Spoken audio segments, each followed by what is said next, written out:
दोस्तों, यह कहानी सिर्फ एक गरीब लड़के की नहीं है। यह कहानी है प्यार, अपमान और तुझे सब्र की। सबक सिखाता हूं। और उस दिन की जब एक इंसान की औकात बदल जाती है। अगर आपको ऐसी कहानियां पसंद हैं तो वीडियो को लाइक करें, चैनल को सब्सक्राइब करें और कहानी को अंत तक जरूर देखिए, क्योंकि आगे जो होने वाला है वह शायद आपने सोचा भी नहीं होगा। गांव का नाम था प्रतापपुर। एक ऐसा गांव जहां अमीरी और गरीबी के बीच दीवार नहीं बल्कि गहरी खाई थी। गांव के एक तरफ बड़े बड़े मकान, महंगी गाड़ियां और रुतबे का घमंड, और दूसरी तरफ मिट्टी के घर, फटी छतें और भूख से लड़ते सपने। इसी गरीब बस्ती में रहता था राघव। राघव की उम्र सिर्फ 22 साल थी। चेहरे पर सादगी, आंखों में अजीब सी गहराई और कपड़ों में वही गरीबी जिसे लोग सबसे पहले देखते हैं। फटी सी शर्ट, साधारण पैंट और पैरों में पुरानी चप्पल। राघव रोज सुबह गांव के बाहर एक वर्कशॉप में काम करने जाता था। वहां वह गाड़ियों की सफाई करता, कभी इंजन के नीचे घुस जाता तो कभी तेल से सने हाथों से भारी पुर्जे उठाता। मालिक उसे सिर्फ एक मजदूर समझता था, लेकिन राघव काम को सिर्फ मेहनत नहीं, समझदारी से करता था। दिन भर काम, शाम को थोड़ा सा खाना और रात को खुले आसमान के नीचे कुछ टूटे फूटे सपने। उसी गांव में रहती थी अनाया। अनाया गांव के सबसे अमीर घर की बेटी थी। उसके पिता बड़े बिजनेसमैन थे और घर में हर चीज की भरमार थी, पैसा, रुतबा, नाम। लेकिन अनाया उन सबसे अलग थी। सादा दिल, साफ सोच। वह अक्सर मंदिर जाती थी। वहीं पहली बार उसकी नजर राघव पर पड़ी। पहले बस नजरें मिली, फिर हल्की मुस्कान, फिर छोटी छोटी बातें। राघव कभी अपनी गरीबी का दिखावा नहीं करता था और अनाया कभी उसके कपड़ों को नहीं देखती थी। उसे राघव की सोच पसंद थी, उसकी ईमानदारी और उसका सम्मान। धीरे धीरे दोस्ती प्यार में बदल गई, लेकिन यह प्यार आसान नहीं था। एक दिन अनाया रोती हुई आई। उसकी आंखें लाल थीं। राघव, घर वालों को हमारे बारे में पता चल गया है। राघव चुप हो गया। क्या कहा उन्होंने? अनाया ने डरते हुए कहा, मेरे भाई ने बहुत गुस्सा किया, कह रहा था कि तुम हमारी औकात के नहीं हो। राघव ने गहरी सांस ली, फिर बोला, अगर प्यार सच्चा है तो औकात बीच में नहीं आनी चाहिए। चलो, हम शादी कर लेते हैं। अनाया घबरा गई। नहीं राघव, मेरे घर वाले कभी नहीं मानेंगे। तुम मेरे भाई को नहीं जानते। राघव ने पहली बार पूरी हिम्मत से कहा, तो मैं खुद जाऊंगा, इज्जत से तुम्हारा हाथ मांगूंगा। अगले दिन राघव साधारण लेकिन साफ कपड़ों में अनाया के घर पहुंचा। घर नहीं, मानो कोई महल हो। ऊंचा गेट, गार्ड और चमचमाती गाड़ियां। गार्ड ने राघव को ऊपर से नीचे देखा, जैसे वह वहां होने के लायक ही न हो। कुछ देर बाद अनाया का भाई बाहर आया, आंखों में घमंड, कपड़ों में शान। क्या काम है? उसने रूखे लहजे में पूछा। राघव ने सिर झुकाकर कहा, मैं आपकी बहन से प्यार करता हूं, मैं उससे शादी करना चाहता हूं। बस यहीं से सब कुछ बदल गया। उस आदमी ने जोर से हंसते हुए कहा, हरामजादे, तेरी क्या औकात है हमारी बहन की तरफ देखने की? उसने राघव का कॉलर पकड़ा। हमारे कपड़े देख, हमारी गाड़ियां देख और खुद को देख, कुत्ते भिखारी। अगले ही पल थप्पड़, लात और गालियों की बौछार। नौकर आ गए। सबने मिलकर राघव को पीटा। उसे सड़क पर घसीटकर फेंक दिया गया।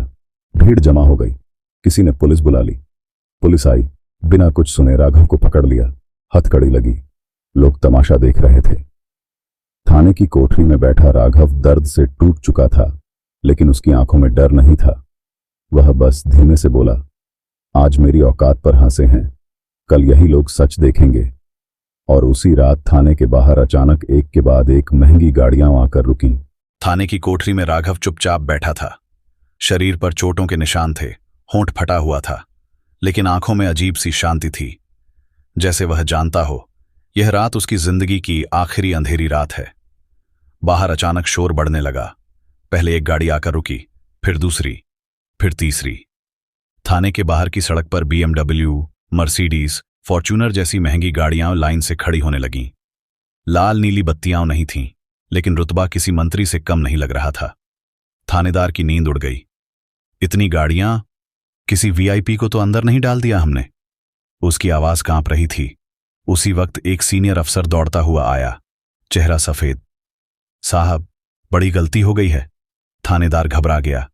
क्या क्या हुआ?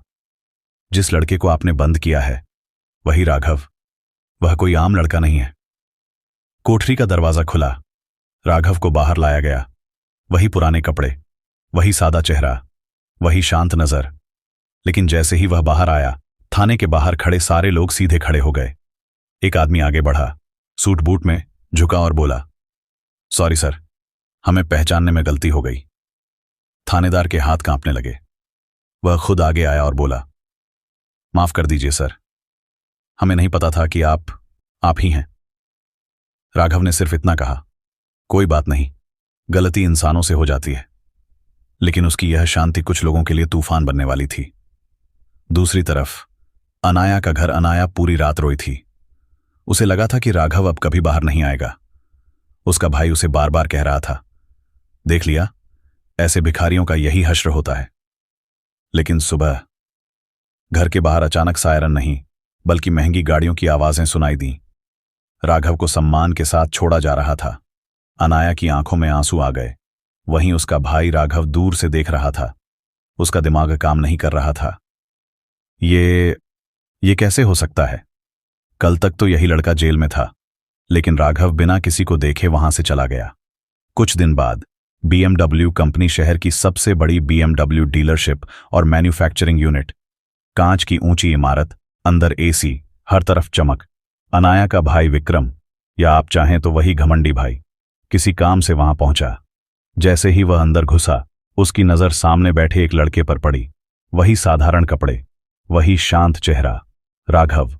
विक्रम हंस पड़ा, अरे यार, यहां भी भिखारी आने लगे हैं। मैनेजर कहां है? मैनेजर दौड़ता हुआ आया। विक्रम बोला, तुम लोग अपनी इमेज खराब कर रहे हो। इन गरीबों को अंदर किसने आने दिया? राघव ने शांति से कहा, आप ज्यादा बोल रहे हैं। विक्रम भड़क गया, तेरी हिम्मत कैसे हुई मुझसे ऐसे बात करने की? औकात देख अपनी। मैनेजर कुछ कहने ही वाला था कि राघव ने हाथ उठाकर उसे रोक दिया। फिर विक्रम की तरफ देखा और बोला, आप अभी भी नहीं समझे? विक्रम ने गुस्से में फोन निकाला, पुलिस को बुलाता हूं, आज तो तुझे सबक सिखाऊंगा। कुछ ही देर में पुलिस आ गई, लेकिन इस बार जैसे ही पुलिस ने राघव को देखा, सीधे सलाम ठोक दिया। Good morning sir. विक्रम के पैरों तले जमीन खिसक गई। ये क्या नाटक है? ये लड़का कंपनी का मालिक कैसे हो सकता है? मैनेजर ने गहरी सांस ली और बोला, सर, ये BMW इंडिया के सबसे कम उम्र के मालिक हैं। ये कोई गरीब नहीं है। ये वही राघव है जिसकी एक पहचान भी करोड़ों की है। विक्रम की जुबान बंद हो गई। उसे याद आया, वही लड़का जिसे उसने गालियां दी थीं, मारा था, जेल भिजवाया था। आज वही लड़का उसके सामने खड़ा था, ताकत के साथ। राघव ने सिर्फ इतना कहा, उस दिन आपने मेरी औकात पूछी थी, आज जवाब मिल गया। दोस्तों, कहानी यहां से और ज्यादा दिल को छूने वाली होने वाली है। अगर आप अब तक जुड़े हुए हैं तो एक बार फिर कह दूं, वीडियो को लाइक करें और चैनल को सब्सक्राइब जरूर करें, क्योंकि यह हिस्सा आपकी सोच बदल सकता है। BMW कंपनी के उस बड़े से हॉल में सन्नाटा छा गया था। विक्रम का मुंह खुला रह गया। उसके सामने वही लड़का खड़ा था जिसे वह भिखारी, हरामजादा और कुत्ता कह चुका था। लेकिन आज वही लड़का BMW कंपनी का मालिक था। विक्रम की आवाज कांपने लगी, ये सब झूठ है। तू ऐसा नहीं हो सकता। राघव ने शांति से कुर्सी पर बैठते हुए कहा, सच हमेशा कड़वा लगता है। मैनेजर ने पूरे सम्मान से कहा, सर, अगर आप चाहें तो मीटिंग रूम में चलें। राघव उठा, लेकिन जाते जाते उसने विक्रम की तरफ देखा और बोला, अगर आप चाहें तो आप भी अंदर आ सकते हैं। आज मैं आपको अपनी औकात नहीं, अपनी कहानी सुनाना चाहता हूं। विक्रम के पास अब मना करने का कोई कारण नहीं था। राघव का अतीत। राघव मीटिंग रूम में बैठ गया। सामने कांच की दीवार से शहर दिख रहा था, ऊंची इमारतें, तेज रफ्तार जिंदगी। उसने बोलना शुरू किया, मैं सच में गरीब था, इतना गरीब कि कई बार मां ने बिना खाए मुझे सुला दिया। विक्रम चुप था। मेरे पिता एक छोटे से मैकेनिक थे। जब मैं 10 साल का था तो एक एक्सीडेंट में उनका देहांत हो गया। राघव की आवाज थोड़ी भारी हो गई। उस दिन मैंने समझ लिया था, दुनिया गरीब को न इज्जत देती है न हक। मैंने पढ़ाई के साथ साथ काम करना शुरू किया। गाड़ियों के नीचे घुसा, तेल में हाथ डाले और मशीनों को समझा। लेकिन मैं सिर्फ मजदूर नहीं बनना चाहता था। मैं जानना चाहता था गाड़ी चलती क्यों है, कंपनी चलती कैसे है। विक्रम अब ध्यान से सुन रहा था। 18 साल की उम्र में मैंने एक छोटी सी टेक्नोलॉजी फाइल बनाई। इंजन की एक ऐसी डिजाइन जिससे माइलेज और परफॉर्मेंस दोनों बेहतर हों। लोगों ने हंसा, जैसे आपने हंसा था। राघव ने सीधा देखा, लेकिन एक जर्मन कंपनी ने मेरे आइडिया में दिलचस्पी दिखाई। विक्रम चौंक गया। उन्होंने मुझे बाहर बुलाया। मैंने अपनी मां की चूड़ियां बेचकर टिकट खरीदा। कमरे में सन्नाटा था। वहां मैंने दिन रात काम किया और धीरे धीरे BMW के एक बड़े प्रोजेक्ट का हिस्सा बन गया। 22 साल की उम्र में मैं कंपनी का सबसे कम उम्र का पार्टनर बना। लेकिन मैंने अपना रहन सहन नहीं बदला, क्योंकि मैं कभी भूलना नहीं चाहता था कि मैं कहां से आया हूं। राघव रुका, और उसी सादगी को आपने मेरी कमजोरी समझ लिया। अनाया का आना उसी वक्त दरवाजा खुला। अनाया अंदर आई। उसकी आंखों में आंसू थे। वह सीधे राघव के पास आई और बोली, मुझे माफ कर दो, मैं तुम्हें बचा नहीं पाई। राघव ने मुस्कुराकर कहा, गलती तुम्हारी नहीं थी। विक्रम ने पहली बार सिर झुका लिया। राघव, मैंने बहुत बड़ा गुनाह किया है। राघव खड़ा हुआ। आपने सिर्फ मुझे नहीं, कई गरीबों को रोज अपमानित किया है।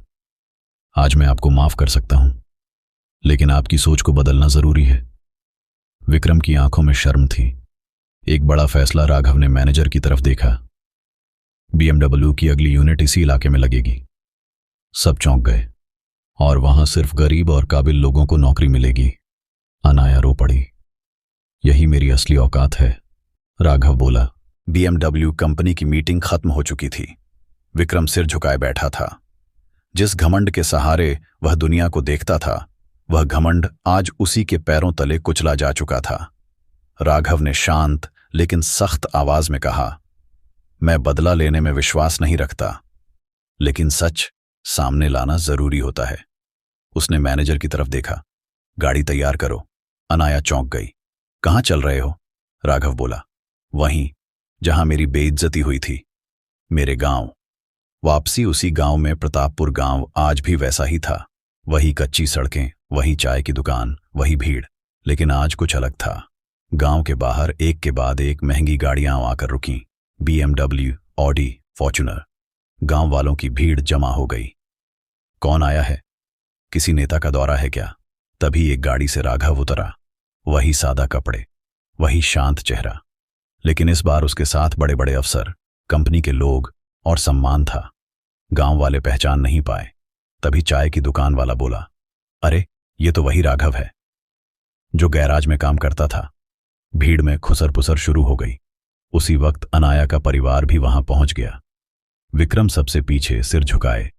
वही जगह, वही लोग। राघव उसी घर के सामने रुका जहां उसे मारा गया था, जहां उसे गालियां दी गई थीं, जहां उसकी औकात पर हंसी उड़ाई गई थी। राघव ने सबकी तरफ देखा और बोला, मैं आज यहां कोई बदला लेने नहीं आया हूं। गांव में सन्नाटा छा गया। मैं आज यहां यह बताने आया हूं कि कपड़े किसी की औकात तय नहीं करते। उसने विक्रम की तरफ देखा। विक्रम आगे आया, आंखों में आंसू। मैंने इस लड़के को मारा था। मैंने इसे भिखारी कहा था। आज मैं सबके सामने माफी मांगता हूं। गांव वाले सन्न रह गए। विक्रम ने राघव के पैर छू लिए। मुझे माफ कर दो। राघव ने उसे उठाया। माफी पैर छूने से नहीं मिलती, सोच बदलने से मिलती है। पुलिस स्टेशन का सच वही थानेदार भी वहां बुलाया गया था।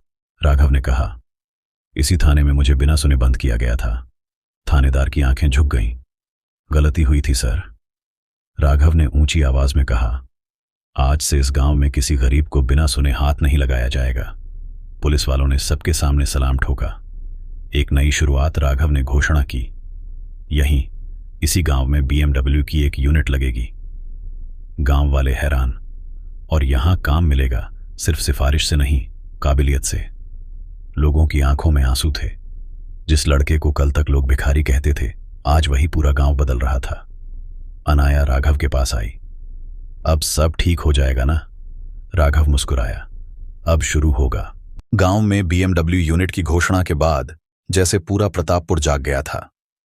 जहां कभी सन्नाटा और बेबसी थी, अब वहीं उम्मीद और मेहनत की बातें होने लगी थीं। राघव उसी गांव की कच्ची गली से गुजर रहा था। जहां कभी लोग उसे देखकर रास्ता बदल लेते थे, आज वही लोग सिर झुकाकर नमस्ते राघव बाबू कह रहे थे। लेकिन राघव के चेहरे पर न घमंड था, न अहंकार। उसकी आंखें सिर्फ एक इंसान को ढूंढ रही थीं, उसकी मां का घर, मिट्टी का वही पुराना घर। दरवाजे पर बैठी एक बूढ़ी औरत, कमजोर शरीर, लेकिन आंखों में अब भी दुआओं की ताकत। मां, आवाज सुनते ही वह कांप उठी। राघव, तू ठीक है ना? राघव ने मां को गले लगा लिया। बरसों की थकान एक ही पल में बह निकली। मां, अब किसी को भूखा नहीं सोना पड़ेगा। अब कोई तुम्हारे बेटे को भिखारी नहीं कहेगा। मां रोते हुए बोली, बेटा, मुझे तेरी अमीरी नहीं चाहिए थी, बस ये देखना चाहती थी कि मेरा बेटा किसी के आगे झुका नहीं। राघव की आंखें भर आईं। शादी की बात उसी शाम अनाया अपने माता पिता के साथ राघव के घर आई। पहली बार अनाया के पिता ने राघव को ध्यान से देखा। वही सादा कपड़े, वही शांत चेहरा, लेकिन अब नजर बदल चुकी थी। उन्होंने कहा, राघव, हमने दौलत देखी है, पर आज इंसान देखा है। विक्रम आगे आया। उसकी आवाज भारी थी। अगर आज भी तुम्हें मेरी बहन चाहिए तो मैं तुम्हारा छोटा भाई बनकर उसका हाथ मांगता हूं। राघव ने कुछ नहीं कहा, बस मां की तरफ देखा। मां ने कांपते हाथों से अनाया का हाथ थामा। बेटी, अगर तू मेरे बेटे का साथ देगी तो यही मेरी सबसे बड़ी दौलत होगी। अनाया रो पड़ी। शादी का दिन शादी गांव में ही तय हुई। ना महल, ना दिखावा, सादा मंडप, गांव के लोग और सच्ची खुशियां। जिस राघव को कभी गांव ने ठुकराया था, आज उसी की शादी में पूरा गांव शामिल था। ढोल बजे, मां की आंखों में आंसू थे, अनाया के चेहरे पर सुकून। फिर लेते समय राघव ने धीमे से कहा, मैं अमीर इसलिए नहीं बना कि किसी को नीचा दिखाऊं। मैं अमीर बना ताकि कोई गरीब फिर से अपमानित ना हो। अंत नहीं, शुरुआत शादी के बाद BMW यूनिट का काम शुरू हुआ। सैकड़ों लोगों को नौकरी मिली। वही गैराज जहां राघव काम करता था, आज वहां ट्रेनिंग सेंटर था। राघव अक्सर वहां जाता, साधारण कपड़ों में। कोई नया लड़का पूछता, सर, आप कौन हैं? राघव मुस्कुराकर कहता, मैं भी कभी तुम्हारी जगह खड़ा था। कहानी का संदेश दोस्तों, यह कहानी यहीं खत्म नहीं होती, क्योंकि राघव जैसे लोग कभी खत्म नहीं होते। गरीबी गुनाह नहीं है और अमीरी पहचान नहीं। इंसान की असली औकात उसका व्यवहार तय करता है।